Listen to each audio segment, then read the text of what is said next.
Every episode, a new voice, a new vision. Welcome to Nazariya the Vision.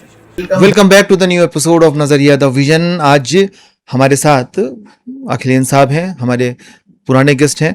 उनसे आज हम बात करेंगे दुनिया की और अपने भारत की। पिछले दिनों बहुत सारे बदलाव हुए हैं, बहुत सारे नए ऑर्डर्स बने हैं, बहुत सारे समझौते हुए हैं। भारत उसमें कहाँ पर फ़ायदा उठा सकता है या कहाँ पर पीछे रह जा रहा है, इन सब मुद्दों पर हम लोग बात करेंगे, अंदर की भी और बाहर की भी। आइए सुनते हैं कुछ ऐसी बातें जो सिर्फ कानों से नहीं, दिल से महसूस होती है। तो आपका सर स्वागत है इस एपिसोड में। धन्यवाद। तो हम लोग बात सबसे पहले शुरू करते हैं कि भारत क्या दुनिया की तीसरी ताकत के रूप में उभर रहा है या हर हफ्ते हम लोगों को एक नया शगुफा मिलता है खुश करने के लिए। देखिए, अभी आप भी देख रहे हैं कि कहीं से भी अभी शगुफा भी, खास तौर पर दुनिया में इन्होंने क्या बनाया है, वो कोई शगुफा भी अब आरएसएस या बीजेपी की तरफ से सुनाई नहीं दे रहा है। कारण ये है कि दुनिया में हम बुरी तरह से अलग थलग पड़ गए हैं। मैं कोई पार्टीजन व्यू नहीं ले रहा हूँ, बहुत साफ में न्यूट्रल व्यू में आप बात कर रहे हैं। नहीं, मैं ऑब्जेक्टिविटी की मैं बात कह रहा हूँ। और किसी भाजपाई को अगर वो थोड़ा भी सोचने वाला काम करता है तो वो भी फैक्चुअली इसको देख सकता है। अभी देखिए, जो सबसे बड़ी घटना थी हिंदुस्तान के लोगों के लिए भी और दुनिया के लिए भी, जो ईरान के विरुद्ध इजराइल और अमेरिका ने हमलावर रुख अख्तियार करके हमला किया था, उसमें जो सबसे बड़ा रोल कोई हमारे विकसित विकासशील देशों में ले सकता था वो हम थे, हमारा भारत था। लेकिन धन्यवाद है मोदी जी को, धन्यवाद है भारतीय जनता पार्टी को कि हम एक इजराइल के चक्कर में, जो हमारे पास इतना बड़ा ट्रेडिशनली टेस्टेड मित्र संगठन था, वो उस पूरे प्रक्रिया में हम उसके खिलाफ खड़े हो गए। अगर हमने कुछ बहुत तो बोला नहीं उसके खिलाफ, लेकिन हमने अपने पूरे जेस्चर से हम चले गए इजराइल और अमेरिका के साथ। उसका परिणाम ये हुआ कि हमारे यहाँ जो स्टेट ऑफ हार्मुज से जो पैसेज था, जो भारत के लिए खुला रहता, वो उनकी इस कमजोरी की वजह से हमारे ऊर्जा संकट आ गया। ऊर्जा संकट के साथ साथ आप देखिए, किसानों के लिए इस समय, आज भी की तारीख में देखिए, खाद की, यूरिया की इतनी बड़ी समस्या आ गई।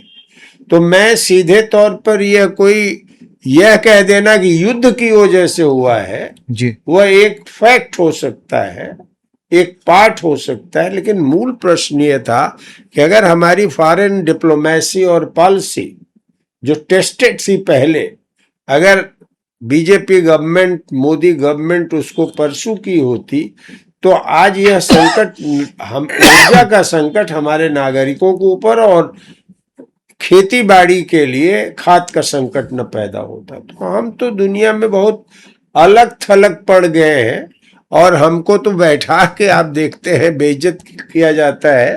जैसे अभी आपने ट्रंप को देखा, मोदी बैठे हुए थे। ट्रंप नहीं, मीडिया ने दिखाया कि मोदी बैठे हुए हैं और ट्रंप को उन्होंने सीट नहीं दी अपनी, कोई उनका ख्याल नहीं किया, उनको दूसरी जगह जाके देखिए, ये सब फॉल्स क्रिएशंस हैं का। मैं कह रहा हूं कि तथ्य क्या है।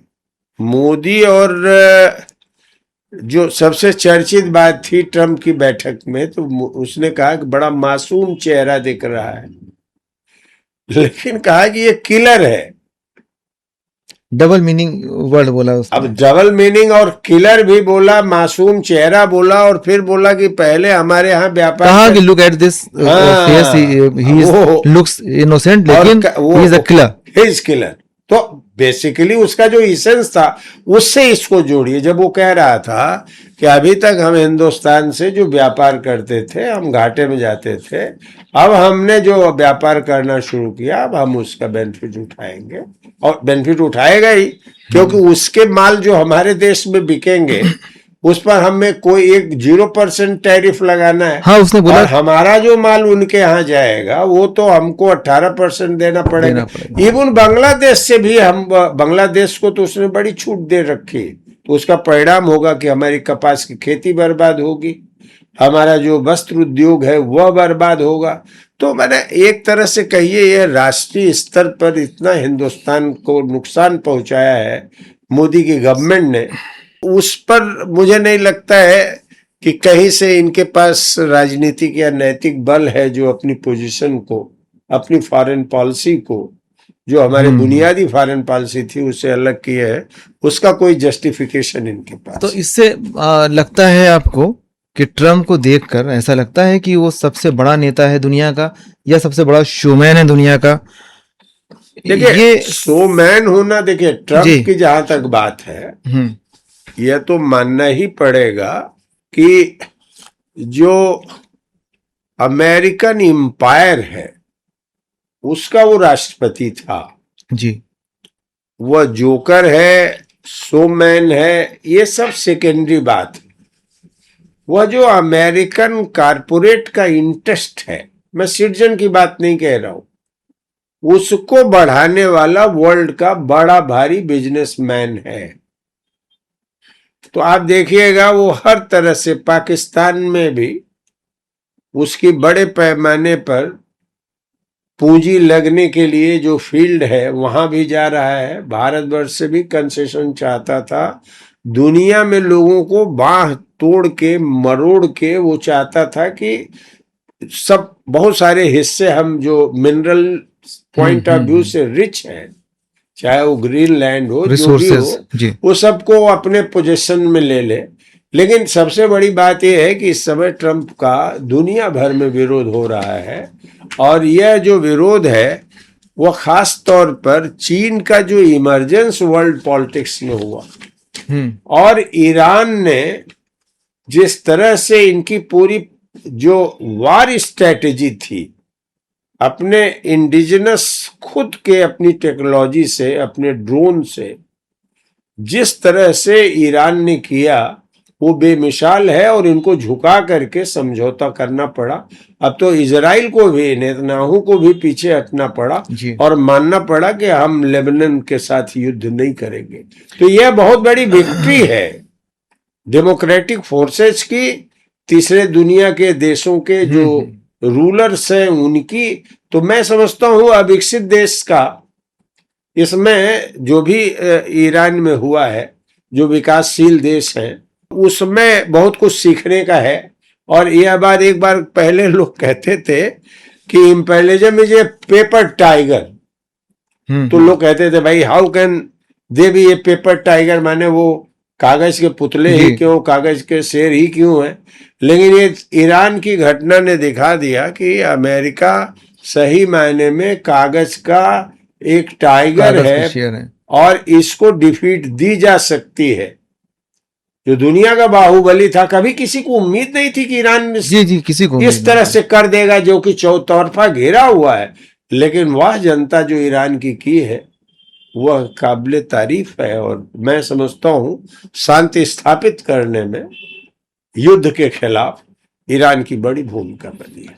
ट्रम्प जो है ये कभी पाकिस्तान की तारीफ करता है, कभी इंडिया की तारीफ करता है, ये असल में है कहाँ, किस तरफ चाहता क्या है? ये देखिए इंडिया पक्का दोस्त किसका है, अपना मतलब ये मैं समझता हूं कि अब इसमें कोई संदेह नहीं है कि पाकिस्तान के बरखिलाफ जी अब हिंदुस्तान की अहमियत अमेरिकन इस्टेब्लिशमेंट में, ट्रम्प इस्टेब्लिशमेंट में नहीं है, ये क्लियर। जो पाकिस्तान में उसका जो बेटा है, वो जो उसने एक इसको वाइस प्रेसिडेंट नहीं, उनका खुद का जो बेटा है, हाँ, बेटा भी बिजनेस, बेसिकली जो नई इकोनॉमी, बिटकॉइन जो इकोनॉमी है, वो बहुत बड़ा इन्वेस्टमेंट बताते हैं कि उसका पाकिस्तान में है। तो अब आप समझ सकते हैं उसकी जो इकोनॉमी है भारत से भी वही कंसेशन चाहता था।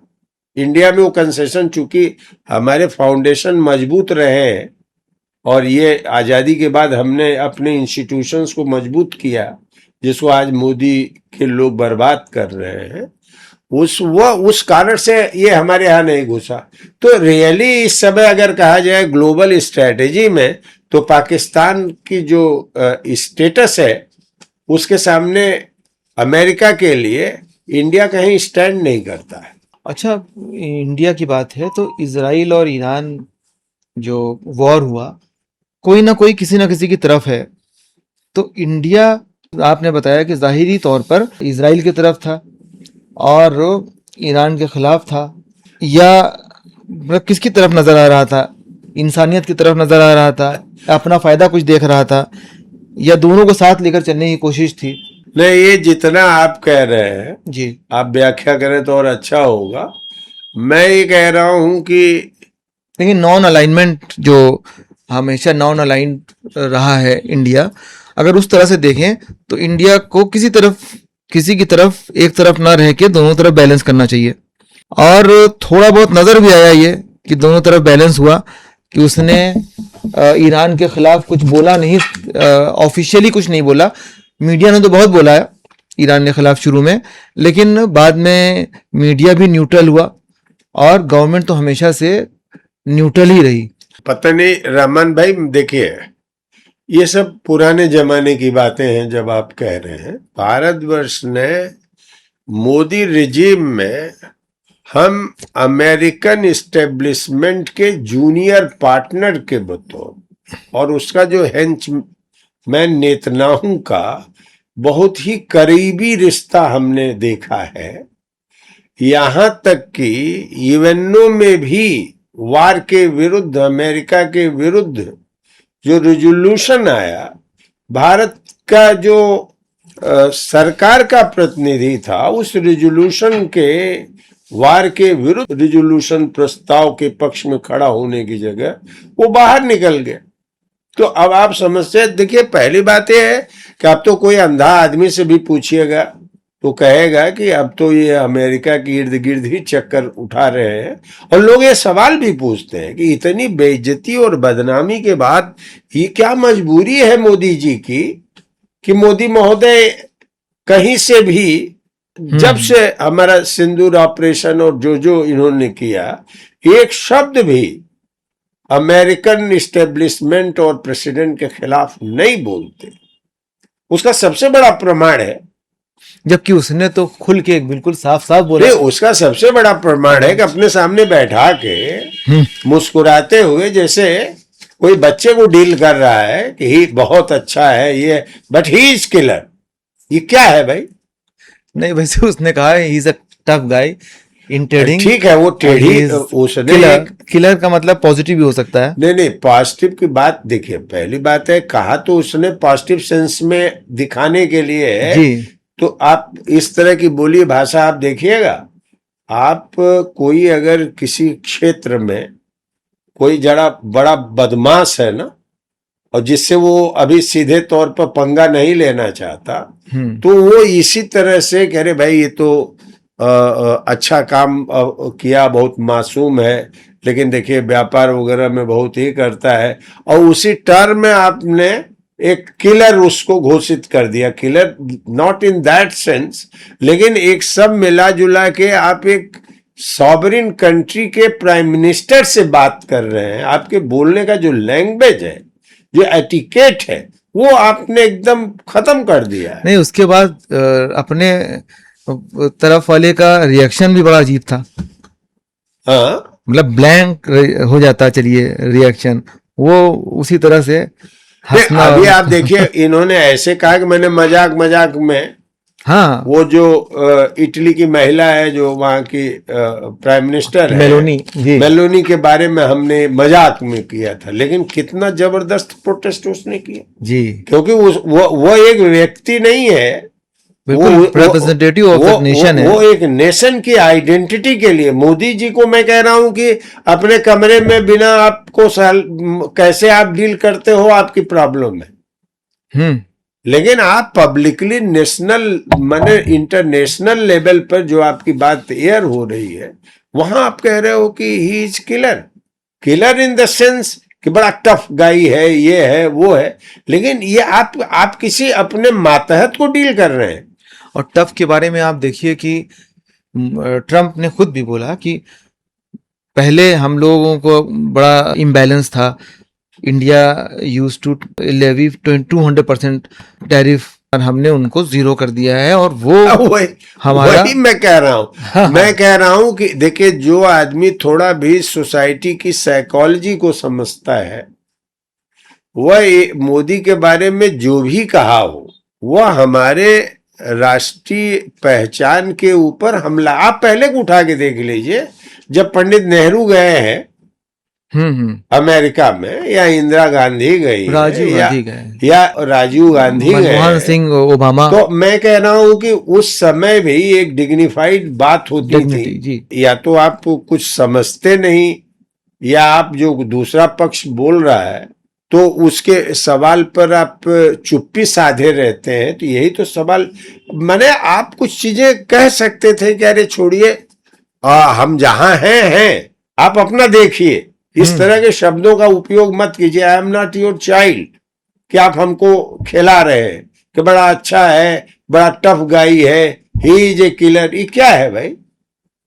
एक नेशन के, सॉवरिन नेशन के प्राइम मिनिस्टर से आप बात उसके बाद भी बहुत सॉफ्ट रहे अपने प्राइम मिनिस्टर, जो यहाँ पर सेलर्स को मार दिया गया, उस पर भी बिल्कुल नॉर्मल है। कुछ नहीं, अब पहली बार है। देखिए, आपके नाविक मारे जाते हो, आप एक प्रोटेस्ट नहीं करते। आपके नागरिक चेन में बांध के, ठीक है वो इलीगली पहुंच गए थे, लेकिन एक कुछ आपके पास ह्यूमन जो ह्यूमैनिटी है, इज्जत है इंसान की, नहीं, वो नॉर्म्स का आप वायलेशन करेंगे। आप चेन में बांध के अमेरिका से भारत में ले आते हैं, जो ये इतना बड़ा। और इस देश में मुझे मालूम है, जॉर्ज फर्नांडीज वगैरह की एक बार इसी तरह से चेकिंग हुई थी, तो उन लोगों ने इंडिया में आके कह दिया कि मैं अब कभी जाऊंगा ही नहीं अमेरिका में। तो मैं ये कह रहा हूं कि भाई, आपका जो डिप्लोमेट है, 2 शब्द तो बोल सकता है ना कि क्यों किए। और आपका जो प्राइम मिनिस्टर है जी, वो इसको निगोशिएशन में अगर टेबल टॉक में ले आया होता, तो जितना हमारे नागरिकों का वहां इनह्यूमन ट्रीटमेंट हुआ, तो शायद आज वो किलर वगैरह कहने की स्थिति में न होते, रिजर्व हो जाते। नहीं, इसके बाद जो मिनिस्ट्री ऑफ एक्सटर्नल अफेयर्स से जो रिस्पांस आया उस सेलर्स की डेथ में, वो आया कि जो वहां पे वेसल्स थी वो कंप्लाइड नहीं थी, ये बोला उन्होंने। ना, ये सब तो देखिए बेसिकली कवर अप करने की बात है। मतलब कितना ये इनह्यूमन सा कवर अप है ये, कि कह रहे हैं कि अगर हमारी सब इलीगल थी तो मार डालोगे। मतलब ये बंद कर लो, उसको पकड़ लो, ऐसा थोड़ी हो सकता है। और आपके इतने बड़ी संख्या में नाविक थे भाई, 1-2 थोड़े थे। जैसे ईरान का आया था हमारे यहाँ ज्वाइंट मिलिट्री एक्सरसाइज के लिए, रिटर्न कर रहा था, उसके ऊपर हमला हुआ। उसी समय अगर ये महोदय बोल दिए होते कि भाई वो हमारा फ्रेंड था, हमारा मित्र था, हम एक ज्वाइंट वेंचर से गए हैं, आपने गलत किया। मैंने ये जो चुप्पी है, मैं ये कह रहा हूं कि मोदी की जो भी मजबूरी हो, लेकिन वह व्यक्ति प्राइम मिनिस्टर के पद पर रहते हुए देश के सम्मान के साथ, मैं समझता हूं कि बहुत ही क्या कहेंगे शब्द, कि सम्मान के साथ उसने एक लेवल पर कंप्रोमाइज कर अगर आप ये बताइए कि कंप्रोमाइज किया, उन्होंने कंप्रोमाइज किया, अपने कंप्रोमाइज को नेशनल कंप्रोमाइज बना दिया। भाई आपकी क्या मजबूरी है? आप अडानी को बचाने के लिए अमेरिका में जा रहे हैं, या एपेस्टीन फाइल में क्या है नहीं है मैं नहीं जानता उसे, न मैं कोई बहुत टिप्पणी करता हूँ ये, लेकिन आपका पर्सनल पॉलिसी मैटर हो सकता है, पर्सनल आपका बिहेवियर हो सकता है। हाँ, ये चुप होने की वजह तो नेशन को जानने की जरूरत है। नेशनल कंप्रोमाइज आप कैसे कर सकते हैं? नेशन को जानने की जरूरत है कि ये चुप्पी की वजह क्या है। लेकिन एक आदमी अगर उसको मान लीजिए जियो पॉलिटिक्स की मान लेते हैं एक बार कि ज्यादा नॉलेज या ज़्यादा सेंस नहीं है, अगर उसको देश को रिप्रेजेंट करना है और ग्लोबल लीडर के सामने प्रेजेंट होना है, बात करनी है, तो कैसे बात करे? अगर किसी को लिमिटेड नॉलेज है, लिमिटेड एक्सपोजर है या सेंस लिमिटेड है, तो कैसे करना चाहिए? एक बात बार बार कहता हूं, मैं बहुत ऑब्जेक्टिवली फिर कह रहा हूं, किसी गुस्से में नहीं, किसी नफरत में नहीं, मैं देश के इंटरेस्ट उनको में। प्राइम मिनिस्टर की हैसियत से जब मैं देखता हूं, तो मेरी भाषा और बोली प्राइम मिनिस्टर के लिए ही होती है, पद के लिए होती है। जी मैंने मोदी को कभी भी उस स्तर का, एक मोहल्ले का जो लीडर, हम लोग यूनिवर्सिटी पॉलिटिक्स में रहे हैं, जी हमने बहुत सारे ऐसे लीडर्स को देखे हैं जो एक पॉलिटिक्स में जिस तरह से उनका राजनीतिक व्यवहार होता है, वो मोहल्ले के छुट भैया नेता के बतौर होता है। हर बात पर गलत हो सही हो हंसते रहना, ही करना, खी करना। यह मोदी की वास्तव में अंदर की जो हीन भावना है,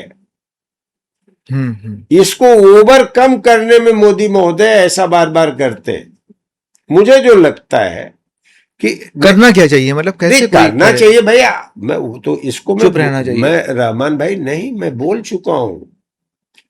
आप एक सॉवरिन स्टेट के प्रतिनिधि हैं, आपको ये प्रिविलेज नहीं है कि एक सॉवरिन स्टेट का प्रतिनिधि दूसरे स्टेट के प्रतिनिधि के सामने अनावश्यक रूप से उसकी गलत टिप्पणियों पर चुप्पी साध ले। This is the violation of our sovereign dignity and Modi government is doing that. मैं ये कह रहा हूं, ये बहादुर है अपने देश में लोगों के ऊपर लाठी चलवाने के लिए, जंतर मंतर से लड़कियों को उठवा लेने के लिए। अभी जंतर मंतर पे बच्चे बैठे हुए हैं पानी और वो सब काट देने के लिए। लेकिन जब इनको एक सॉवरिन स्टेट के रिप्रेजेंटेटिव के बतौर दुनिया में जाना पड़ता है, और खास तौर पर अमेरिकन प्रेसिडेंट के सामने, उस समय आप देखिए इनका व्यवहार जस्ट लाइक ए चाइल्ड होता है, फॉलोअर होता है। अच्छा सर, हार्मोस पर हम आते हैं। हार्मोस एक छोटी सी जगह है, हार्मोस पूरी दुनिया उससे परेशान हो गई। मतलब मिसाइल से कम और पेट्रोल से ज़्यादा लड़ा गया है एक तरह से ये जंग। और दूसरा ये कि 120 रुपए तक अगर पेट्रोल पहुंच गया तो देशभक्ति का जोश ठंडा हो जाता है। देखिए मैं रमन भाई एक बात देखिए, हमारे पास दुनिया की जो नर्व है उसकी हमारे पास कोई पकड़ नहीं है। देखिए मैं बता रहा हूं, ईरान ने जब हार्मुज पर एक प्रतिबंध लगा दिया तो वो सैकड़ों एटम बम के बराबर हो गया। पूरी दुनिया की जिंदगी 60% जो व्यापार का जोन है वो एकदम हिल गया। भारत भी उसका बहुत बुरी तरह से, पेट्रोल डीजल के यहाँ दाम बढ़ गया और आपके यूरिया वगैरह की मारामारी हो रही है। अभी हमारे लोगों ने, हमने देखा कि इसका विरोध कुछ किसान संगठनों ने भी, किसान मंच ने भी, ये लोग भी वहां किए।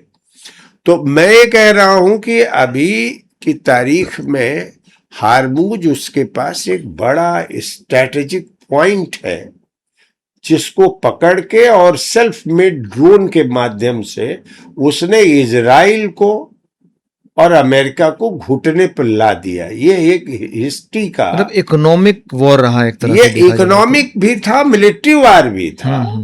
उसने चौतरफा हार्मुज के माध्यम से, मैंने बताया ना, और उसका खुद का बनाया हुआ जो ड्रोन था जी, उसने इनकी सोफिस्टिकेटेड जो भी टेक्नोलॉजी थी उसको अप्रभावी बना दिया। तो मैं ये कह रहा हूं कि उसके पास हार्मुज है। चीन के पास क्या है? चीन के पास रेयर अर्थ मिनरल्स है।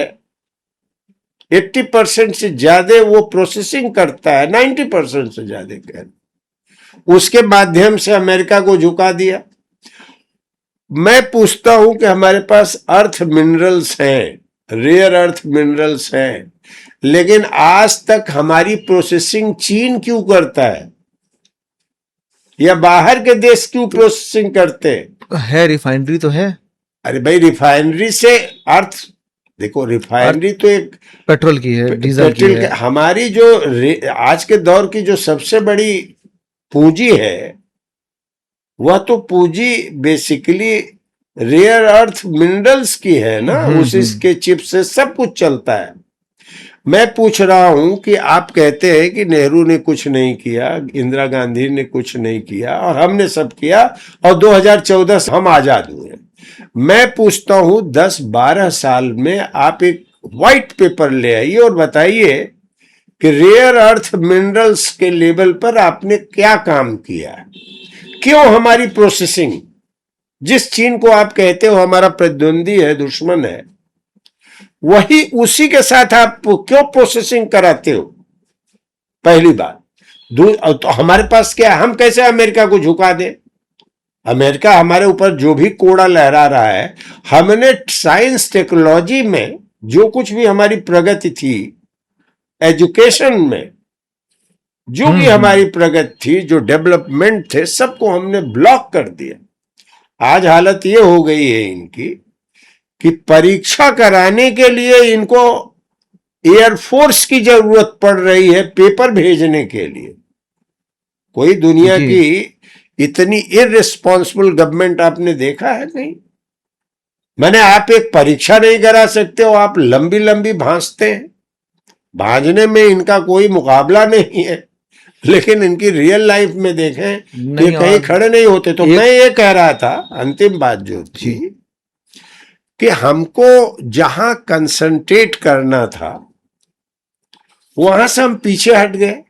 अब हम बेसिकली ईस्ट इंडिया कंपनी के दौर में पहुंच रहे हैं, जहां हम उनके लिए बड़े बड़े एक्सप्रेसवे, हाईवे बना रहे हैं, आम लोगों के लिए थोड़ा बना रहे। उनका माल हमारे देश में महंगा बिकेगा और हमारा माल कच्चे दम, चाहे वो हमारा कोयला हो, चाहे हमारी जो भी मिनरल्स हैं, उसको उन्होंने बेकार कर दिया है। हमारा जो भी काम है, हम टेक्नोलॉजी और साइंस पर, अपना रिसर्च पर खर्च ही घटा दिए।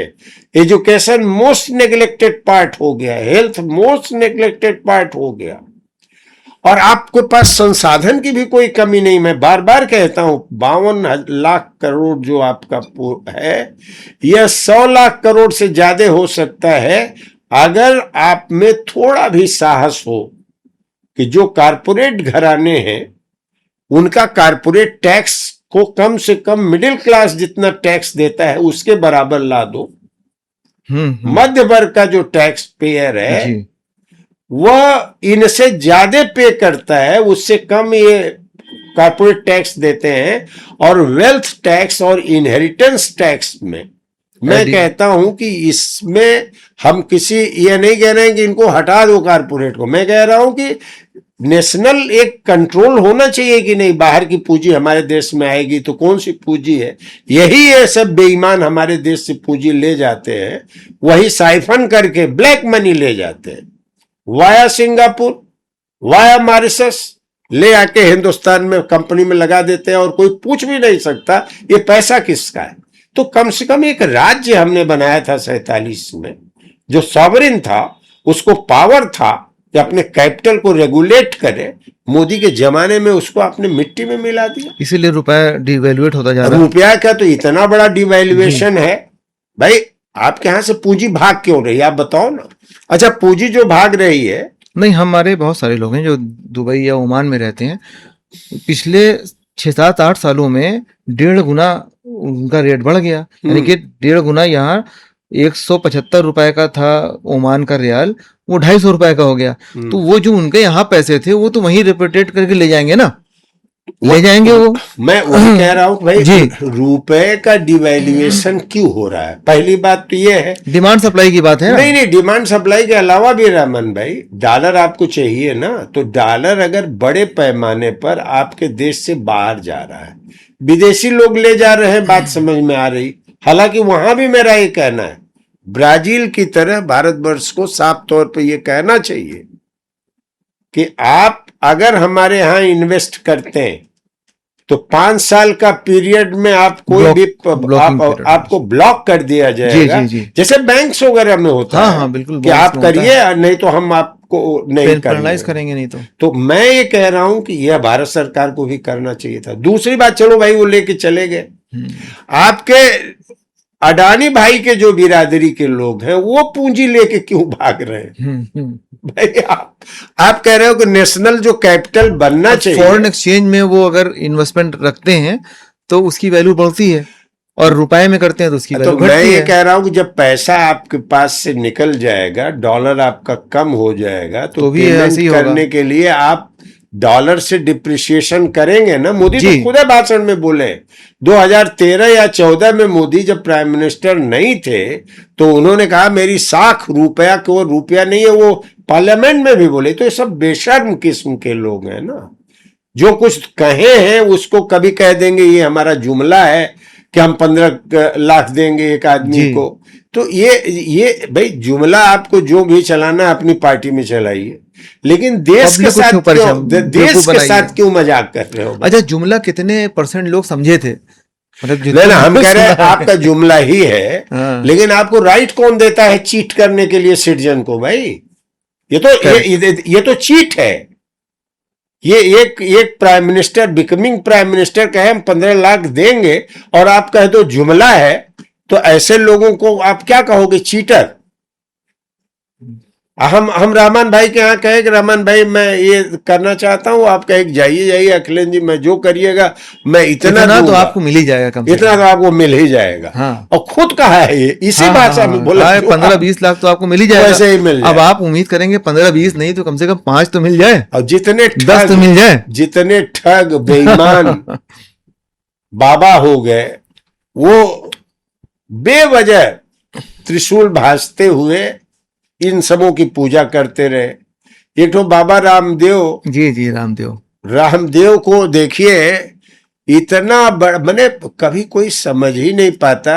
वो बता रहे थे ये सब इतनी पूंजी कहां से लाए रहे।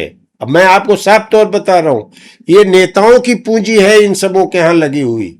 ये चाहे जेटली हो, जितने भी लोग, वो कह रहे थे कि योगा कीजिए तो दवा की जरूरत नहीं है। नहीं, वो तो मान लीजिए दवा की फैक्ट्री बना डाली उन्होंने। मैं ये कह रहा हूं कि आप इसको देखो ना कि 15-20 साल में ये कौन से घराने हैं, क्या उत्पादन करते हैं, क्या व्यापार करते हैं, कैसे इतनी बड़ी पूंजी इन्होंने निर्मित कर ली। इसका मतलब है सभी कि आप ब्लैक मनी को व्हाइट करने के लिए इस तरह के अनपढ़ बेवकूफी करने वक्तव्य देने वाले कि योग से अब हम दवा बना दिए हैं, कैंसर ठीक हो जाएगा, एलोपैथ के डॉक्टर इडियट्स हैं, इस तरह की बात करके, जिसका बड़ा प्रोटेस्ट हुआ एलोपैथ के जो मेडिकल्स थे। तो मैं कह रहा हूं कि इस तरह की बातें जो लोग उठाते हैं वो सबको संरक्षण। मोदी जी तो देखो, जो गाली गलौज करता था अपने विरोधियों को, मोदी उसको फॉलो करते थे। मैं अपनी बात नहीं कर रहा हूं, वो चतुर्वेदी बड़ी पत्रकार हैं, उन्होंने किताब लिखा कि जो इस तरह से ट्रोल करने वाले लोग हैं उनको डिनर पे मोदी जी बुलाते हैं और खाना खिलाते हैं। तो अब आप समझ सकते हैं कि देश को कहां ले जा रहे हैं। बहरहाल मतलब ये हुआ कि मेक इन इंडिया के बजाय मेड इन इंडिया ज्यादा बेहतर चीज थी। मेक इन इंडिया का मतलब असेंबलिंग हो गई, और मेड इन इंडिया का मतलब जो आपने बताया कि जो प्रोसेस हो रहा है वो यहाँ पर होता, मिनरल्स का प्रोसेस यहीं पर होता। देखो मेड, भाई मैं ये कह रहा हूं कि आपने जब research, analysis, study, education, health, पहली बात तो आपने इस पर जो काम करना चाहिए था उस पर आपने किया नहीं। हिंदुस्तान एरोनॉटिक्स है, वो भी जहाज नहीं बनाता है, असेंबल करता है सब। नहीं, मैं ये कह रहा हूं कि आप असेंबल ही कर, भाई वही तो मैं कह रहा हूं ना, आपने हिंदुस्तान को एक बाजार के रूप में तब्दील कर दिया, तो आप लड़ोगे कैसे? पर आपने कम से कम नहीं तो 50 साल जो हमारा ज्ञान विज्ञान का विकास था उसको आपने ब्लॉक कर दिया। आज आप देख रहे हो, कोई लड़का आज वहां जो खड़ा है, 2 करोड़ हो या 200 हो, मैं बार बार कहता हूं, वो विक्षोभ है सेंसिटिव यूथ का इस सिस्टम के खिलाफ, जो अकाउंटेबल नहीं है, इररिस्पॉन्सिबल है। ऐसे ही देखिए अभी बिहार में देख रहे हैं, ठीक है, एक गांव का लड़का जी बड़बोला हो सकता है, इलीगल काम कर सकता है, लेकिन उसकी जो डिमांड है, वो डिमांड कितनी थी? उसकी डिमांड तो इतनी ही थी कि अगर ये नदी खा गई गांव, तो आप जो दूसरा गांव कर रहे हैं तो फिर गड्ढे में मत ले जाइए, प्रॉपरली वहां पर मिट्टी वगैरह कराइए। उसका इंटेंशन क्या था, क्या कर रहा था, नहीं है, लेकिन उसको आपने जब सरेंडर कर दिया तो आपके पास इतना मनोबल बढ़ा दिए हैं कि हम भी बुलडोजर के बादशाह हैं, जैसे योगी महाराज हैं। तो हर प्रदेश में जितने भी इस तरह के लोग आ जा रहे हैं पावर में, वो लोग जो मिनिमल ह्यूमन राइट्स हैं उसका इतने बड़े पैमाने पर वायलेशन। अच्छा, आप एक बारबेरिक स्टेट बना रहे हैं ना भाई, एक अनसिविलाइज्ड सोसाइटी का एक बारबेरिक स्टेट बना रहे हैं, बर्बर चरित्र का राज्य बना रहे हैं। और ये बर्बर चरित्र का जो राज्य है वो अडानी अंबानी जैसे कारपोरेट्स को मदद करता है और पूरा का पूरा निजीकरण करने की प्रक्रिया में चाहिए। ये ऑब्जेक्टिव फैक्ट है, that I am telling you, मैं अपनी कोई बात नहीं कह रहा हूं। जो बिना अदालत के खुद कार्रवाई करने का जो काम है, ये सब जो आपने बर्बरिज्म बोला है, तो क्या नॉर्थ कोरिया और इसमें कुछ कंपैरिजन करते हैं आप इसका? देखिए, नॉर्थ कोरिया का एक अलग सिस्टम है, हम एक अलग सिस्टम। वहां भी ऐसी होता है? नहीं, नॉर्थ कोरिया के बारे में जो हम मीडिया में देखते हैं, मैं कह रहा हूं कि उस पर अभी फिलहाल कोई कमेंट इन्फॉर्मेशन के बिना नहीं। मैं पैरेलल इंडिया और नॉर्थ कोरिया, क्योंकि दोनों की हिस्ट्री अलग है। क्योंकि वो जो रिजीम है, वो रिजीम का जो राइज है और आज जो डिजनरेशन है वो अलग तरह का है। हमारा जो है, हम तो बहुत लंबे सभ्यता के युग से प्रारंभ किए हैं। हमारे यहाँ ऐसा नहीं है कि साइंस टेक्नोलॉजी पे वर्क नहीं हुआ, नहीं, वहां भी साइंस टेक्नोलॉजी पे वर्क हुआ है। नहीं ना, वहां तो हुआ ही है। मैं अब देखिए, मेरे यहाँ एक डेमोक्रेटिक स्पेस था। नॉर्थ कोरिया वगैरह, डेमोक्रेसी की बात कर रहा हूं मैं वही कह रहा हूं। मैं नॉर्थ कोरिया वगैरह में डेमोक्रेटिक स्पेस थ्योरेटिकली भी नहीं था उनके यहाँ। जब शासन प्रशासन परिवार से परिवार में जाने लगा, तो वो बेसिकली एक दूसरे किस्म का मॉडल नॉर्थ कोरिया कर रहा है, जिस पर अभी हम समझते हैं कि सब लोग जानते हैं कि किस तरह वो अमेरिका के लिए भी थ्रेट बना हुआ है, उसके साथ समझौते। हमारी प्रॉब्लम दूसरी है रहमान भाई, हम किसी से तुलना नहीं कर रहे हैं, हम भारत से तुलना कर रहे हैं। अच्छा, इसी में आते हैं ना, ये जैसे अपोजिशन की बात कर रहे हैं, शिवसेना, एनसीपी, आप मुश्किल में हैं। एनसीपी टूट चुकी है, शिवसेना टूट चुकी है, अभी लेटेस्ट टीएमसी का हाल खराब कर दिया गया है। अब नेक्स्ट नंबर किसका है? देखिए, नंबर इसमें गिनना मैं समझता हूं, कौन कब टूट जाएगा मैं नहीं कह सकता। मेरा ये कहना है, समाजवादी पार्टी का नंबर है अगला। समाजवादी पार्टी का, देखिए मैं ये कह रहा हूं कि जब आपने एक स्लोगन दिया, बीजेपी तो बेसिकली अभी बीजेपी चाहती है कि डिलिमिटेशन को वो पूरा कराए, माने वो डिलिमिटेशन राष्ट्रीय हित के विरुद्ध है और इसी बहाने महिलाओं के आरक्षण की भी बात कर रही है। तो वह अपनी जो कोशिश कर रही है कि जहां भी वल्नरेबल फोर्स है, चाहे वो ईडी सीबीआई के दबाव में, चाहे पैसे के प्रलोभन से, उनको तोड़ रही है।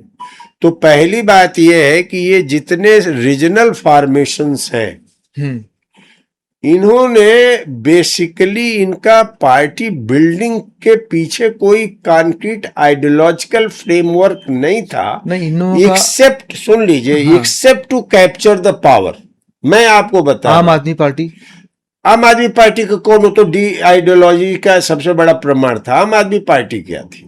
आम आदमी पार्टी तो कहती ही थी कि हम तो पानी बिजली और देंगे और हमको आइडियोलॉजी से कुछ मतलब नहीं। पीछे भगत सिंह और अंबेडकर की मूर्ति लगाए रहते थे, बट कभी भी वो लोग राजनीतिक वैचारिक संबद्धता व्यक्त करने की स्थिति में नहीं थे। टीएमसी जब टूट के बनी, तो वो उसने कौन सी कांग्रेस से अलग फिलॉसफी दी?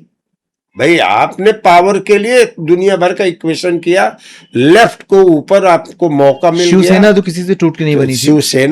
शिवसेना भी जो बनी थी उसका रिलेवेंस क्या है भाई? शिवसेना रीजनल पावर अरे देखो, जब ये सब जो रीजनल पावर हैं, अगर ये पावर में नहीं है, स्टेट में स्टेटवाद, तो अपनी पूरे फौज को टिकाना इनके लिए मुश्किल है, क्योंकि वहां नारा ही है हम कैंडिडेट उसको बनाएंगे जिताऊ व्यक्ति जो होगा। तो विनर बलात्कारी है, माफिया है, डकैत है, जातियों का उत्पीड़न करने वाला सरगना है। यह तो कंसिडरेशन खत्म हो गया, कार्यकर्ता तो खत्म हो गया आपका, जो आपका दरी बिछाता है। आपने एक कह दिया कि भाई विनर्स को हम देंगे, लूजर्स को हम टिकट नहीं देंगे। जो पैसे खर्च कर सकता है आमतौर विनर्स से। कौन हो सकते हैं? जी, विनर्स तो देखिए वही लोग हैं जो वोट को कैप्चर करते हैं, माफियागिरी करते हैं, कहीं हिंदू मुस्लिम स्ट्राइफ को पैदा करके पूरे सिचुएशन को कम्युनलाइज करते हैं। वही तो आपके चीफ मिनिस्टर हैं। तो मैं ये कह रहा हूं कि इन स्थितियों में इन दलों का टिके रहना, मैं समाजवादी पार्टी को उससे नहीं जोड़ता हूं। समाजवादी पार्टी में मुलायम ऐसे कोई सोशलिस्ट प्रैक्टिशनर नहीं थे, बात के पहले बात भी करते थे। हाँ, लाल टोपी ले लिया और एक परिवार की पार्टी बन गई। बावजूद इसके उसके कंपोजिशन में अभी भी कुछ आइडियोलॉजिकल एलिमेंट्स हैं, जो ऐसा न भी करें तो उनकी एक प्रेजेंस है। नहीं लेकिन अगर अखिलेश के यहाँ कोई टूटन होती है तो यह कोई असंभव बात नहीं है, क्योंकि ढेर सारे ऐसे तत्व उन्होंने भी अपने अंदर भर रखा। जिताऊ कैंडिडेट, जीता भाई, वो तो ये मैंने कहा ना, जिताऊ कैंडिडेट जितने भी दल हैं उनका साइन बोर्ड है कि हम टिकट उसी को देंगे जो विनर हो। मगर आम आदमी पार्टी में तो राज्यसभा सीट थी, राज्यसभा सीट में कोई जिताऊ कैंडिडेट की बात तो नहीं थी। वो तो 10 ऐसे लोगों को एमएलएज ने चुना जो राज्यसभा गए, मतलब उनकी अपनी कोई स्टैंडिंग की वजह से नहीं गए, वो आम आदमी पार्टी के वजह से गए जो एमएलए आम चुना। आदमी पार्टी ने जिन लोगों को कैंडिडेट बनाया उनकी हिस्ट्री आप समझिए ना, वो कौन थे। उसमें उनके एक आइडियोलॉजी थी उनकी, एक कोई आइडियोलॉजी आइडियलिज्म था उनके अंदर। कोई, मैं कह रहा हूं कि आम आदमी पार्टी शुरू से ही इंसानियत की बात करते थे। अरे फिर मैं कह रहा हूं, वह तो एक पब्लिक कंजम्पशन के लिए आपको जो मन में हो बात कर दीजिए। स्वराज की भी बात करते थे, क्या क्या करते जी।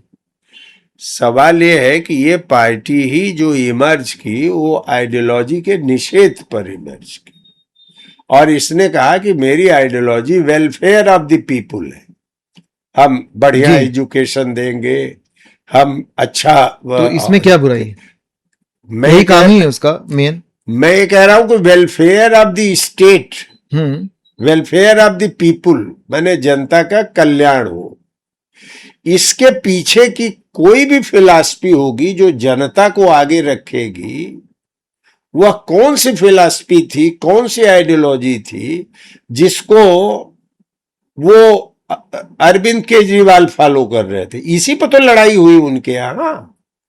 जब एक क्रिमिनल को इन्होंने, भ्रष्ट आदमी को टिकट दिया तो प्रशांत भूषण ने उसकी आपत्ति की, योगेंद्र यादव ने आपत्ति। योगेंद्र तो मान लीजिए दूसरे कारणों से, लेकिन प्रशांत भूषण तो एक पूरा इसमें जुड़े ही थे। 1 करोड़ उनके पिताजी ने पैसा दिया था।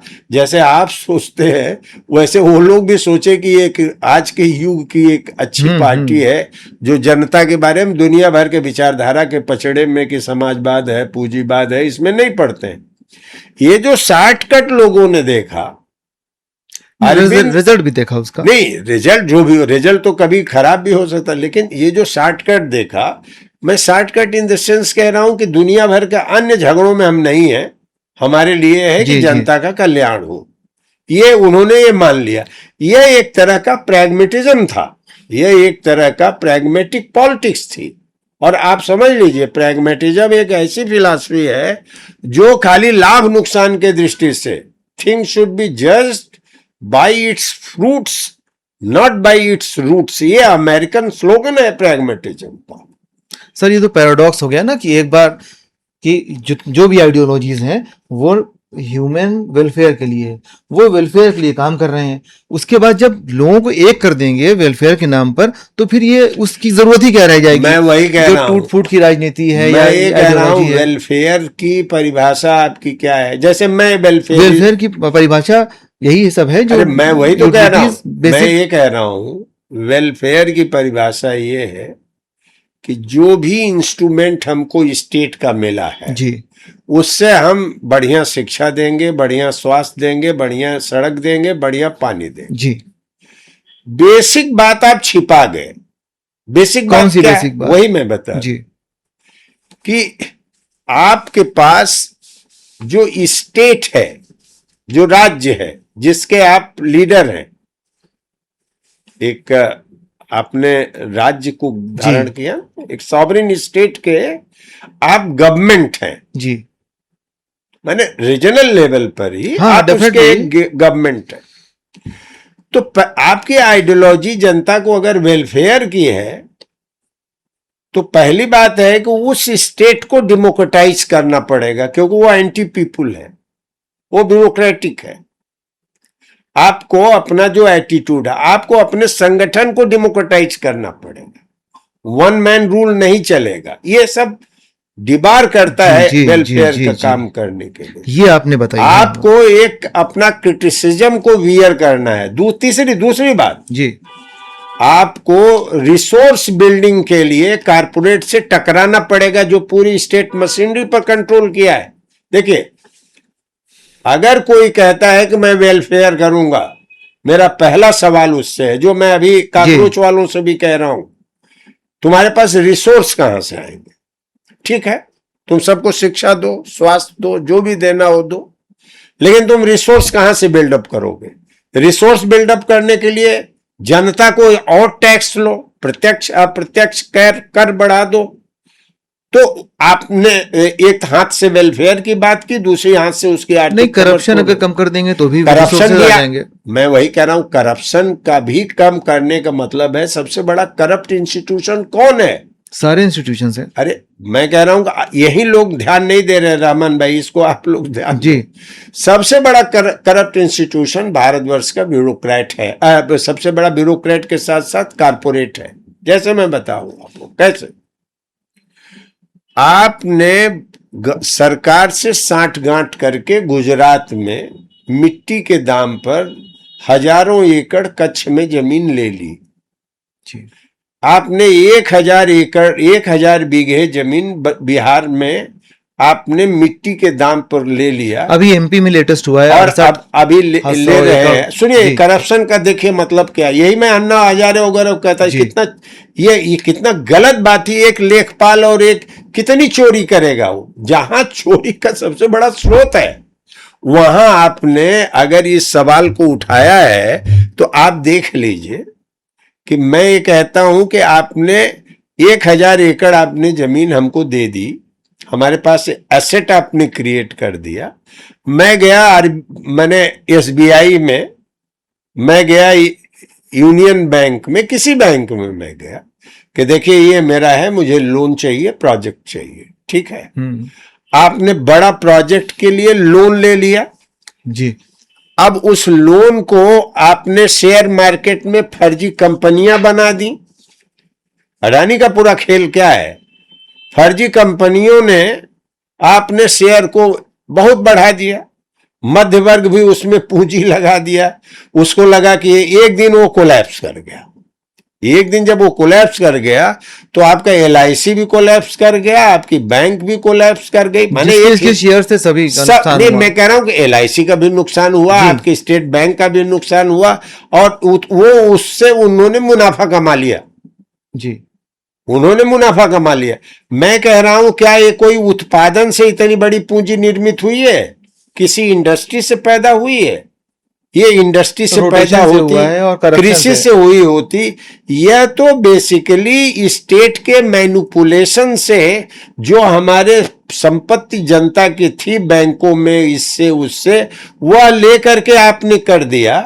और करने के बाद बहुत सारे लोग दिवालिया घोषित कर, जैसे मैंने एक अभी देखा केस, 15,000 करोड़ रुपया उसने लिया और 15,000 करोड़ रुपया लेने के बाद उसने वह बेसिकली बैंक ने उसको दिवालिया घोषित कर दिया। दिवालिया घोषित करने के बाद जब कोई इंस्टीट्यूशन कोई कंपनी हो गई तो उन्होंने नीलाम कर दिया। 15,000 करोड़ वाला 75 करोड़ में वो 75 करोड़ में चली गई, और 75 करोड़ का खरीदने वाला भी वही आदमी है जिसको आपने दिवालिया बना दिया।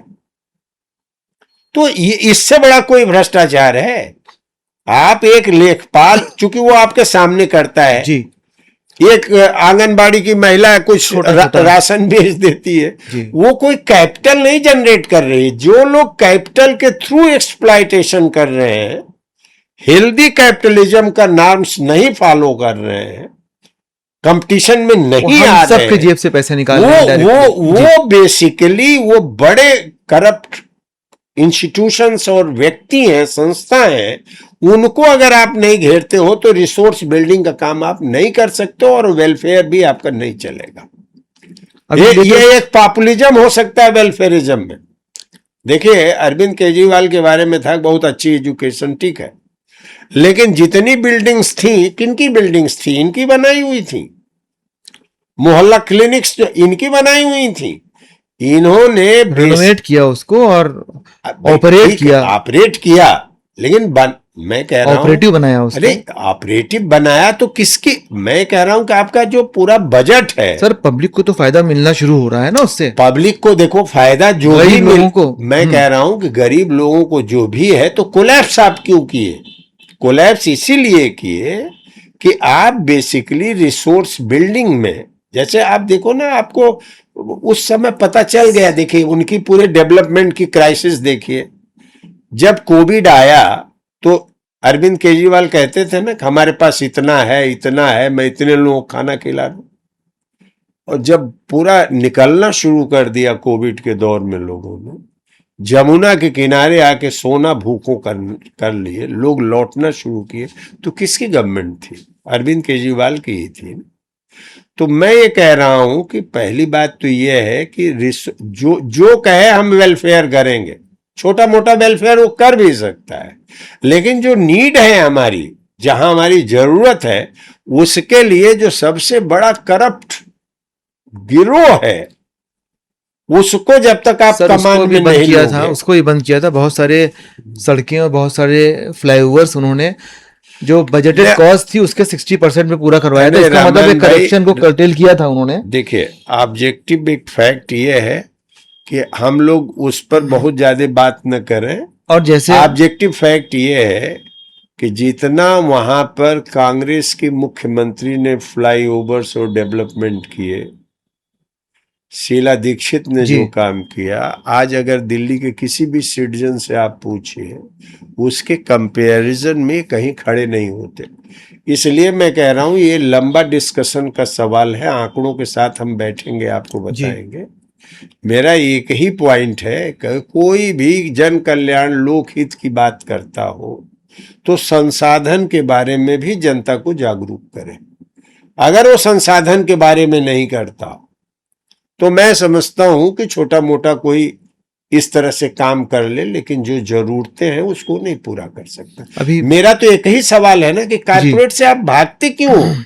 हमें नहीं कह रहे हैं कि आप सोशलिज्म ला दो, करेक्ट, आप उसको दुनिया भर में जो पैरिटी है, जो कैपिटलिस्ट कंट्रीज है, जापान से लेके जितने हैं, वो लोग जो देते हैं उसका हाफ उनके ऊपर टैक्स लगा दो, वेल्थ का, इनहेरिटेंस का। इसमें क्यों परेशानी होती है? आप उनके मास्टरमैन हैं, वो आपके मास्टर हैं, और उनके लिए आप काम कर रहे हो और दुनिया भर के लफाजी कर रहे हो। इसीलिए देखिए अरविंद केजरीवाल का चैप्टर वहां क्लोज्ड है। इससे भी बड़ा आपको भाई, किसी भी आइडियलिस्ट पार्टी का अगर कोई कैडर होगा, बाबा जय गुरुदेव का मर जाता है, जल्दी छोड़ता नहीं है सर। कैडर तो देखिए, सुन लीजिए मेरी बात, से भी बन जाता है। नहीं, मैं कह रहा हूं कि कैडर अगर आइडियलिज्म, जो आप बार बार कह रहे हो, आइडियलिज्म को होता तो ये 6 लोग माइग्रेट वहां से नहीं करते, 7 लोग, हाँ। 7 लोग। तो मैं कह रहा हूं कि 10 में 7 गए। तो मैं ये कह रहा हूं कि इनके भी बारे में पता लगाओ। ये सब लोग एक से एक खिलाड़ी, पावर क्रेजी, ब्लैकमेल भी हो और सकते हैं। ब्लैकमेलर के अलावा ये लोग फंड देने वाले बहुत सारे इनके एमपीज थे। या एक उसको ले आए, तो इसकी क्या हिस्ट्री है कभी कोई जानता है? अरे अभी आप हर तरफ हो रहा है सर इस वक्त तो ये। तो यही मैं कह रहा हूं, तो पूरा पार्टी इंस्टीट्यूशन कोलैप्स कर गए। अगर पार्टी कोई इंस्टीट्यूशन है इस देश में अभी काम कर रहा है, तो एक का नाम बता दीजिए। कम्युनिस्ट पार्टियां ओल्ड मोड में अपनी पार्टी स्ट्रक्चर को रखी हैं, नया कंपटीशन में नहीं है। ओल्ड मोड है उनकी कम्युनिस्ट पार्टी का। हाँ, यूथ को अट्रैक्ट भी नहीं कर पा रही है। नहीं, हम कह रहे अट्रैक्ट करें न करें, लेकिन उनका एक ओल्ड मोड है जिसमें वो अपनी कांग्रेसेस करते हैं, कैडर तैयार करते हैं, ले आते हैं। एक लिमिटेड एरिया में उनका इन्फ्लुएंस है। दूसरा मैं देख रहा हूं कि कांग्रेस में राहुल गांधी है। राहुल गांधी एक इंस्टीट्यूशन बिल्डअप करने की बात कर रहे हैं। बीजेपी को एक इंस्टीट्यूशन के बतौर आरएसएस बिल्डअप कर रही थी, मोदी ने उसको रफा दफा कर दिया। तो मैं ये कह रहा हूं कि एक पार्टी इंस्टीट्यूशन जितने हैं हिंदुस्तान में क्राइसिस रिडन है, वो कोलैप्स कर रहे हैं। तो जरूरत है कि जो कमियां रही हैं पार्टियों में, एक आइडियोलॉजी बेस्ड, माने आइडियोलॉजी का मतलब यह नहीं कि दो लोगों का एक छोटा समूह बना लीजिए, अब सब पावर उसको दे दिए। जो गांधी जी मासेज में जो तैयार करते थे कैडर, उस तरह के आपको मास कैडर तैयार करना है, मास पार्टी बनाना है। और समाज की इनइक्वालिटी को देखते हुए जो उसमें पिछड़ गए हैं समाज, जैसे एससी है, एसटी है, एक्सट्रीम बैकवर्ड है, आपका पसमादा मुसलमान है, महिला है, उनको आगे पार्टी इंस्टीट्यूशन में लाना होगा और एक रिस्पॉन्सिबल अकाउंटेबल पार्टी बनानी होगी। तभी आप एक अकाउंटेबल स्टेट बना सकते हैं, गवर्नमेंट बना सकते हैं। अभी यूपी में बीजेपी जीतती है क्योंकि उसके पास एक ऑर्गेनाइजेशन है, या क्योंकि अपोजिशन अब तक अपनी कहानी तय ही नहीं कर पाई है, इसलिए बीजेपी जीतती है। देखिए यूपी में भी योगी बीजेपी के कैडर नहीं रहे, ये तो हिंदू महासभा वाले हैं। नहीं, हिंदू वाहिनी, माने हिंदू महासभा से ही हिंदू वाहिनी इन्होंने बनाया। हाँ। तो इनके खानदानी हिंदू महासभा रहे हैं, इनके गुरुजी भी थे। मैं कह रहा हूं कि बात यह है कि बीजेपी के अंदर भी यूपी में पार्टी क्राइसिस में है। अभी भी जो बीजेपी बनी हुई है ताकत, क्योंकि बहुत फाइट है बीजेपी के अंदर, और नेशनल भी है और यहां भी है। तो अभी जो बीजेपी को रोकने और चलाने वाला है, दो बड़ा भारी महत्वपूर्ण उसका काम है। हिंदू मुस्लिम जो हेट पॉलिटिक्स है, उसको उसने लॉ एंड ऑर्डर के बुलडोजर से जोड़ दिया है। जी देखिए, ये योगी सरकार ने क्या किया, अब हिंदू मुस्लिम न करके बुलडोजर के साथ उन्होंने कह दिया, और एक पक्ष को कह दिया अगर गलती से वो नमाज सड़क पर ले ले तो बंद कर देंगे, चलने नहीं दे, उससे जहर उगालता है। माने सोसाइटी में देखिए, हम लोग 1000 साल से ज्यादा हिंदू मुसलमान एक साथ रहे हैं, लेकिन जो उनकी अंडरस्टैंडिंग बननी चाहिए थी, वो ऊपर के लेवल पर ही राजा महाराजा बादशाहों ने बनाया। जैसे अवध का ही जो मुस्लिम तबका था पावर में, उसने राजपूतों से और जातियों से उन्होंने संबंध, लेकिन वो नीचे तक नहीं गया। अभी भी धारणाएं, वो कम्युनल नहीं था, लेकिन उसके दिमाग में था कि मियाँ ये करते हैं, आइसोलेटेड, मतलब दोनों अलग अलग थे। वही नहीं, वही अपने बड़ व्यवस्था में दलितों के साथ भी ऐसे सोचा, ऐसे ही पिछड़ों के बारे में भी सोचा। वो विक्टिम हो गया एक ओल्ड मोड ऑफ थिंकिंग का। correct. वो बदला नहीं। तो मैं ये कह रहा हूं कि अभी इसी पिछड़ेपन का फायदा उठा के और मुसलमानों के चरित्र और व्यवहार पर दुनिया भर की बहस चला के, ये इनकी स्ट्रेंथ है। पार्टी स्ट्रेंथ सेकेंडरी है, प्राइमरी स्ट्रेंथ इनकी हेट पॉलिटिक्स है। अब सवाल ये है, इन्होंने जनता के मुद्दे को पीछे कर दिया। अब सवाल है पीपुल्स एजेंडा कहाँ है? अखिलेश के पास पीडीए है, लेकिन पीपुल्स एजेंडा क्या है? जनता के मुद्दे क्या है? वही पीडीए का। मैं कह रहा हूं भाई, उत्तर प्रदेश में एक सवाल पर अगर बीजेपी को आप हराना चाहते हो, तो बीजेपी को सबसे बड़ी ताकत कहां है? बीजेपी की सबसे बड़ी ताकत है एक्सट्रीम बैकवर्ड कास्ट, जो 30% है। जी, उसको बिहार की तरह आप भी उसका कोटा अलग कर दीजिए। जस्टिस रोहिणी कमीशन की रपट पार्लियामेंट के पटल पर रखने की जरूरत है, अभी वहीं पड़ी हुई है सरकार के साथ। तो यह बहुत बड़ी डिमांड थी, जिस डिमांड को कभी ये रीजनल पार्टीज नहीं उठाती हैं। दूसरी बात देखिए, क्यों नहीं उठाती हैं? इसलिए नहीं उठाती हैं क्योंकि इन पार्टियों पर कंट्रोल है, जो पावरफुल, क्योंकि ये लोग इकोनॉमिकली अभी एक्सट्रीम बैकवर्ड कास्ट में वो तबका नहीं उभरा है जो इकोनॉमिकली बहुत पावरफुल हो और सोशली बहुत पावरफुल हो। उभर रहे हैं लोग। जैसे हमने रोजगार सामाजिक अधिकार अभियान में चलाया है, तो उसमें पाल जाति से लेके ढेर सारे लोग हैं। तो मैं ये कह रहा हूं कि ये जो 5 समूह है, इन 5 समूहों को इस पूरे सिस्टम से बाहर कर दिया गया है और उसका फायदा बीजेपी उठाती है। आप उस पर कोई काम नहीं करते। दूसरा, क्यों बीजेपी उठाती है? कोई एक्सट्रीम बैकवर्ड कास्ट के कई लोगों के एमपी बना देती है, कई लोगों के एमएलए बना देती है, गैर चमार जाटों में वो बहुत सारे दलितों में बना देती है। तो वो मुसलमानों को तो टिकट उसको देना नहीं है, तो उसके पास ज्यादा कोटा है, सबको बना देती है। लेकिन आपको राजनीति बदलने का आपका एजेंडा क्या है? ना आप उसको कहते हो। आपके यहाँ इतने पद खाली हैं, उन पदों को आप भरने की बात नहीं करते हो। शिक्षा माफियाओं ने पूरा का पूरा कंट्रोल कर लिया है, उसके खिलाफ आप नहीं बोलते हो। आप राइट टू एम्प्लॉयमेंट पर नहीं बोलते हो, राइट टू हेल्थ नहीं बोलते हो। तो आप कभी कारपोरेट को भी टैक्स किया जाए, इसको कोई नया एजेंडा नहीं ले आते हो। तो आप वो हिंदू मुस्लिम करते हैं, आप पीडीए कहते हैं, और पीडीए की व्याख्या आप जैसी सुविधा होती है वैसे करते हैं। और तीसरी बात यह है कि आप भी जिताऊ कैंडिडेट लेके आते हैं।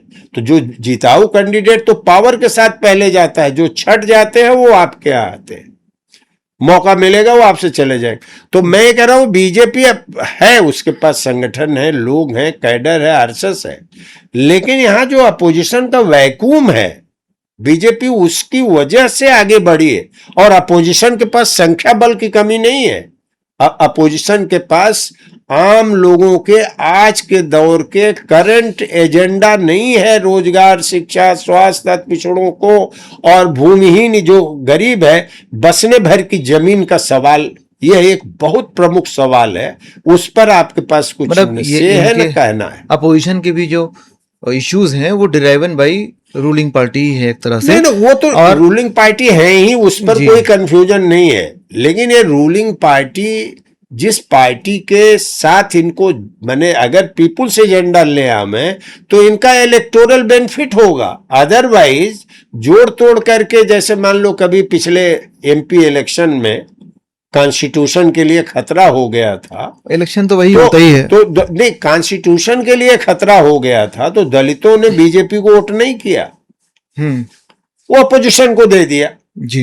उससे इनका एमपी का ग्राफ बढ़ गया। 400 पार वाला नहीं नारा था, एमपी को मिल गया। लेकिन अगर ईमानदारी की बात है कि योगी गवर्नमेंट के खिलाफ या मोदी गवर्नमेंट के खिलाफ जो अपोजिशन है यहाँ, उसमें मुख्य तो सपा है। बसपा ने तो एक लेवल पर कंप्रोमाइज कर लिया है। ममता नहीं काम कर रहे हैं वो, लेकिन नहीं देखो, अगर अभी सामने आएंगे, अभी सामने आएंगे तो फिर वो तो अरे मैं कह रहा हूं खत्म कर दिए जाएंगे। मायावती की अब जो वहीं तक परमिटेड है, सारे केसेस खत्म हो गए हैं मायावती के ऊपर से। केसेस से कुछ नहीं है। आप लोग नहीं जानते, सब केसेज अपने ढंग से जीवित हैं। भतीजे के ऊपर केसेज हैं, उनके परिवार के ऊपर केसेज हैं। ये इस पूरे ग्राफ में, जैसे आप शिवसेना से लेके ईडी, वो अभी इनको टच नहीं कर रहा है। क्या आप समझते हैं डीए का जो मामला था, आय से अधिक जो संपत्ति का मामला था, या रिवर फ्रंट का मामला है, ये रफा दफा हो गया। ये सब जीवित है, सब जीवित है। और अगर जरूरत पड़े तो बीजेपी 1 दिन 2 दिन में टांग देगी, जैसे ममता को टांग दिया है। अभी इन दलों को जीवित रखना इसलिए इनको जरूरी है कि कांग्रेस को ये अंदर खाते डिफीट देने के लिए क्लैंडस्टाइन एक अंडरस्टैंडिंग करते रहते हैं। इतिहास में भी ये हुआ। जब बाबरी मस्जिद गिराई गई 5 तारीख को, विश्वनाथ प्रताप सिंह, मैं ऑल इंडिया पीपुल्स फ्रंट के जनरल सेक्रेटरी के बतौर, मित्रसेन यादव थे प्रकाश करात थे, चतुरानंद मिश्र थे, हमने सैकड़ों की एक यात्रा निकाली अयोध्या के मस्जिद को बचाने के लिए। 12 बंक 92 में 12 बंकी में हम लोग गिरफ्तार हो गए, वहां गिरफ्तार हो गए, हमको वहां नहीं जाने दिया गया। उसी दिन हम लोगों ने, रेवती रमन भी थे हमारे साथ, उसी दिन ये तय हुआ कि भाई अब बाबरी मस्जिद नहीं बचेगी। सब बीपी सिंह भी क्लियर थे, वो ज्यादा इन्फॉर्म थे इसके बारे में, पावर के पूरे स्ट्रक्चर को जानते थे। और बीपी सिंह से इन्हीं सब कारणों से हमारी मित्रता भी रहती थी। हम कम्युनिस्ट मूवमेंट से रहते हुए भी बीपी सिंह के मूवमेंट में, चाहे दादरी का रहा हो, जिसमें भी हुआ, हमने अपना रोल वहां प्ले किया। तो मैं ये कह रहा हूं कि मुझे बड़ा ताज्जुब हुआ। बेनी प्रसाद भी थे हम लोगों के साथ उस समय, रेवती रमन, बेनी, मुलायम एक भी नहीं, 12 बंकी में बेनी तो गिरफ्तार नहीं थे। एक शब्द 5 दिसंबर से 11 दिसंबर तक बाबरी मस्जिद के डिमोलिशन के सवाल पर नहीं बोला। तो इन लोगों की जो मजबूरी है किसी न किसी लेवल पर, बीजेपी उसका फायदा उठाती है। आप खुले पार्लियामेंट में कहने की क्या जरूरत थी कि हम चाहते हैं कि आप प्रधानमंत्री बने रहिए, और कान पर खड़े होके फुसफुसा रहे हैं लोग, अपनी अपनी व्याख्या कर रहे हैं। लोग कह रहे हैं कि बेटे को बचा के रखना। तो मैं ये कह रहा हूं, तब भी मैं सपा को अभी भी उत्तर प्रदेश में यह मानता हूं कि वो सक्षम है, काम कर सकती है। अभी कांग्रेस भी इस पर लगी हुई है, लेकिन कांग्रेस अपने इंटरनल कंट्राडिक्शन को रिजॉल्व नहीं किए। ये लोग अगर अभी भी पीपुल्स एजेंडा पर आ जाएं, आम जनता के मुद्दे पर आ जाएं, तो अभी 5-6 महीने चुनाव के हैं, सरकार से लोगों में गुस्सा है, वो बदल देंगे। बनस्पति वह कार्ड न खेला जाए जो हिंदू मुस्लिम कार्ड है या बैकवर्ड अपर कास्ट कार्ड है, उसको खेलने की जगह जो जेन्युइन मुद्दे हैं जनता के, अगर इसको लेके पूरा अपोजिशन इंडिपेंडेंट रहते हुए ये मुद्दों पर मूवमेंट खड़ा करे, जैसे रोजगार सामाजिक अधिकार अभियान छोटी ताकत होके कर रहा है, तो मैं समझता हूं कि उत्तर प्रदेश में भी बीजेपी को आने वाले दिनों में चुनाव में हराया जा सकता है। तो इसका साइड इफेक्ट बताने की जरूरत है, जैसे कि एमपी के चीफ मिनिस्टर के रिश्तेदारों और दोस्तों को 68,000 एकड़ जमीन वहां पर अलॉट कर दी गई, उसके बाद फौरन रास्ते और क्या क्या लोग तो सार्वजनिक कर दिया गया। रहमान भाई, ये लोग सार्वजनिक संपत्ति को जी ये अपना अधिकार समझते हैं कब्जा करना, और ये बहुत, इसीलिए मैं कहता हूं कि भारतवर्ष के लोकतंत्र को रिकॉन्स्टिट्यूट भी करना होगा, पुनर्गठन में भी जाना होगा। और पुनर्गठन में मैं बार बार कह रहा हूं, एक आदमी अगर एक वोट से हारता है, दूसरा एमएलए या एमपी बन जाता है, ये सिस्टम बदलना चाहिए। हम जब अनशन पर थे, जस्टिस सच्चर हमसे बोलते थे कि आनुपातिक प्रतिनिधित्व का आप लोग मांग उठाइए, कि पार्टियों का जो अनुपात में मत मिला है, तो उसमें यह कर देने से माफिया वगैरह का जो डायरेक्ट कंट्रोल होता है वो कमजोर होगा। लेकिन प्रोपोर्शनेट रिप्रेजेंटेशन ये कैसे हो सकता है? प्रोपोर्शनेट रिप्रेजेंटेशन, अरे प्रोपोर्शनेट रिप्रेजेंटेशन पूरे इंडिया में 40+42% तक बीजेपी को वोट शेयर था और 3% कांग्रेस का था। ठीक है, तो उसी अनुपात में, ठीक है, उसी अनुपात में क्या छोटी पार्टियां हैं, मान लो राज्यसभा उस तरह से हो जाए। नहीं, हाँ, जैसे हम 5% मान लो जी, 5% में भी तो हमारे, अभी हम 5% पाके एक भी एमपी एमएलए नहीं बना पाए, 10%। तो मैं कह रहा हूं कि इसका डेमोक्रेटाइजेशन, हमारे जो डेमोक्रेटिक इंस्टीट्यूशन, राज्यसभा इस तरह का बन जाए, हाँ, इंस्टेड ऑफ राज्य के एमएलए दें, हाँ, इस प्रोपोर्शन में वही करना होगा आपको। अगर आपको इस डेमोक्रेसी को बचाना है, तो ये जो ब्रिटिश वेस्टमिंस्टर का आपका मॉडल है, इसको आपको छोड़ना होगा, क्योंकि इसको छोड़ने के लिए लोग तैयार नहीं है ना। इससे इनको बाहुबली मिलते हैं, कंट्रोल करते हैं। अब कुछ लोग कहते हैं इससे पार्टी ऑटोक्रेसी होगी। माफिया ऑटोक्रेसी से बेहतर है कि एक इंस्टीट्यूशन की ऑटोक्रेसी, पार्टीज बहुत सारी बनेगी, फिर जो बहुत सारी पार्टीज जो बन के खत्म हो जाती हैं, वो उनको कुछ ना कुछ रिसोर्सेज मिल जाएंगे, कुछ सीट्स मिल जाएंगी, तो बहुत सारी पार्टीज बन जाएंगी इससे। तो बहरहाल एक आखिरी सवाल सर ये हाँ। कि 2027 में 2027 में यूपी का और 2029 में यूनियन इलेक्शन, इसमें आपको पार्टीज वर्सेस एजेंसीज इलेक्शन मिलेगा या आइडियोलॉजी वर्सेस आइडियोलॉजी मिलेगा या इश्यूज वर्सेस आइडियोलॉजी मिलेगा, क्या मिलेगा आपको? देखिए, हम एक चीज देख रहे हैं कि सिस्टम के बाहर विक्षोभ अपना प्रदर्शन कर रहा है, जो कभी किसानों के रूप में हो, जी। कभी ट्रेड यूनियन के रूप में हो। इलेक्टोरल असर इस पर नहीं पड़ रहा है ना, मैं बात कर रहा हूँ, हाँ, सवाल आप समझ रहे वही हैं। मैं आपकी बात जी। कर रहा हूँ। तो हो रहा है, लेकिन प्रॉब्लम यह है कि इन आंदोलनों का पॉलिटिसाइजेशन नहीं हो पा रहा, जो राजनीतिकरण होना जी। चाहिए। इसलिए इलेक्टोरल इफेक्ट नहीं आ रहा, इलेक्टोरल चुनावी Impact। राजनीति में इनका प्रभाव जीरो हो जाता जी। है। तो इसीलिए आपको ऐसा मैकेनिज्म डेवलप करना है, किसको? जो भी पॉलिटिकली कॉन्शियस लोग हैं उनको एक ऐसा इसमें भी इंस्टीट्यूशन, ऑर्गेनाइजेशन की जरूरत है ना सर? हाँ वही तो कह रहे हैं, जी। वो एक ऐसे इंस्टीट्यूशन को बनाने की जरूरत है जो सीधे सीधे पॉलिटिक्स को कमांड लेने के लिए तैयार हो। आंदोलन के लिए आंदोलन मत कीजिए, या कुछ मुद्दों पर केवल आंदोलन का दौर नहीं है। आप बताइए कि हम आंदोलन इसलिए कर रहे हैं क्योंकि हम इंडिया को एक डेमोक्रेटिक स्टेट बनाना चाहते हैं, हम इन चीजों को कमिट कर रहे हैं, हम इसको लागू करेंगे, राज्य हमारे नियंत्रण में रहेगा, ये काम हम करेंगे। इन ढंग से अगर कोई एक डेमोक्रेटिक मूवमेंट राइज करेगा तो तभी आपका ये इंस्टीट्यूशन बचेगा। आखिरी सवाल बहुत लंबा है और इसका जवाब और भी लंबा हो सकता है, इसलिए हम लोग यहीं पर इस वार्ता को रोकते हैं। अगली पॉडकास्ट में हम लोग बाकी सवालों को लेंगे। फिर मिलेंगे एक नए मेहमान के साथ, एक नए नज़रिए के साथ। तब तक ख्याल रखिए।